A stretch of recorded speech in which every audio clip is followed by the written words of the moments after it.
Целевая программа по развитию сельского хозяйства реализуется 4-й год. С 2021 по 2023 годы из республиканского бюджета было выделено по 100 миллионов рублей. Согласно закону о сельском хозяйстве, в эту сферу из собственных доходов республики должно направляться не менее 5%, что в год составило бы около 500 или 600 миллионов рублей. Однако с учетом отсутствия таких возможностей по запросу Минсельхоза финансирование все же удалось немного увеличить на 50 миллионов рублей. По словам министра сельского хозяйства Беслана Джопуа, финансирование будет увеличиваться по мере роста бюджета. В этом году, как и в минувшие, направления программы остались теми же. Речь идет о животноводстве, растениеводстве, переработке сельхозпродукции. проект дари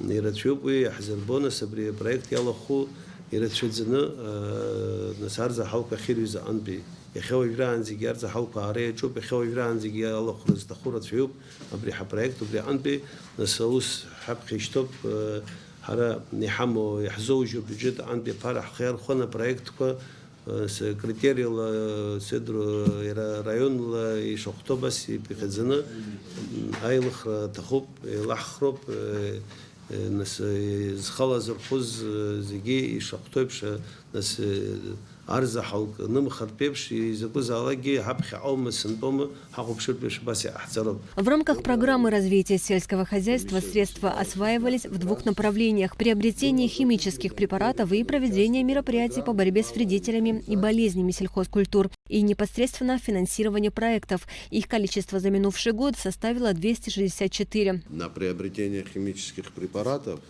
и проведение мероприятий по борьбе с болезнями и вредителями 10 миллионов рублей, на финансирование проектов по сельскохозяйственным направлениям, одобренных к реализации конкурсной комиссией, 90 миллионов рублей. В комиссию поступило 264 проекта на общую сумму 167,8 миллионов рублей. В ходе изучения проектов с выездом на место реализации проекта и их отбора конкурсной комиссией было одобрено 210 проектов на сумму 89,5 миллионов рублей. По словам Тываза Ачбы, по направлению приобретения средств малой механизации 89 хозяйств обеспечили мини-тракторами и мотоблоками с навесным оборудованием, а также прицепными агрегатами. По направлению развития растениеводства одобрили 98 проектов на сумму 37 миллионов 500 тысяч рублей. По направлению развития производственной базы для переработки сельхозпродукции комиссия одобрила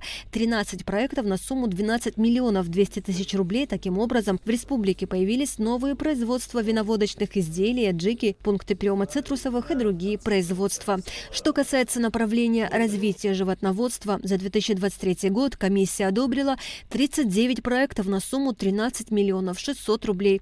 Вместе с тем министр сельского хозяйства обратился к членам комиссии с рекомендацией пересмотреть работу данного направления с учетом горького опыта. До сих пор у нас через наших представителей в Татарстане идет судебная тяжба. То есть им вменили оплатить в бюджет те недопоставки и оплатить некачественную поставку. Тут я скажу, что это вот первые наши проекты были, есть и наша вина, мы не проследили отгрузку, не смогли проследить в контракте ответственность за транспортировку, и в итоге мы не добились того результата, который мы хотели бы. Мы потом попробовали уже второй-третий год приобретать крупный рогатый скот здесь, в Абхазии, передавать заявителям. Ну, скажу честно, вот опыт показал, что, во-первых, ценовая политика немножко сложная. Когда государство приобретает определенное количество, они, видимо, исходит из этого. Но это не развитие, если покупать в одном селе уже зрелый скот, скажем, крупный рогатый скот, и передавать в другое село. Это просто развитие, скажем, одной семьи, но никак для развития сельского хозяйства.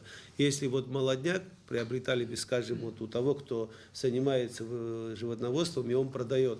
и брать молодняк для участника проекта, и он его будет заниматься, это уже развитие. Также Беслан Джопуа предложил исключить покупку крупной птицы. По его мнению, целесообразнее приобретать цыплят в возрасте до 2 недель или же яйца птицы для проектов, предусматривающих наличие инкубаторов. Также министр внес предложение по рациональному распределению средств малой механизации. Мы не против того, чтобы все наше население было механизировано, начиная от тракторов, от мотоблоков, всего этого. Но, к сожалению, бюджет наш этого не может себе позволить, и мы должны найти, как рационально это использовать. То есть заявить или приобрести технику, особенно мини-трактора и мотоблоки, очень много, и зачастую не совсем для того, чтобы использовать для развития, для подсобного хозяйства, а просто оно хорошее дело в хозяйстве, конечно, мы ничего против не имеем, может он на мельницу поедет, там кукурузу повезет на трактор, но мы должны приобретать технику, мы считаем, что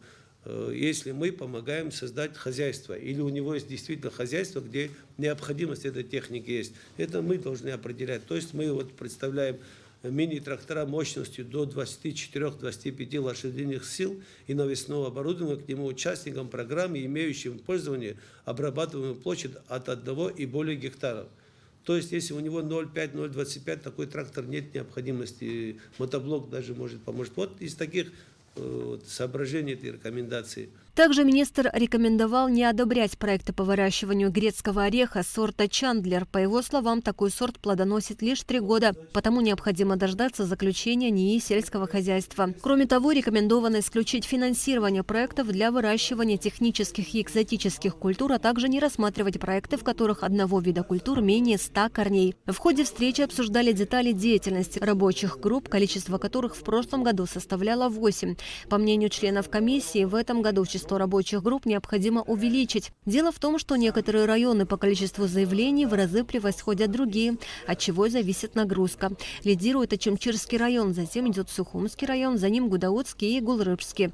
Жители Гагарского и Галского наименее активны. В работу группы входит множество задач. От выезда по адресу заявителя, проверки указанной в заявлении информации, до составления актов и других процедур.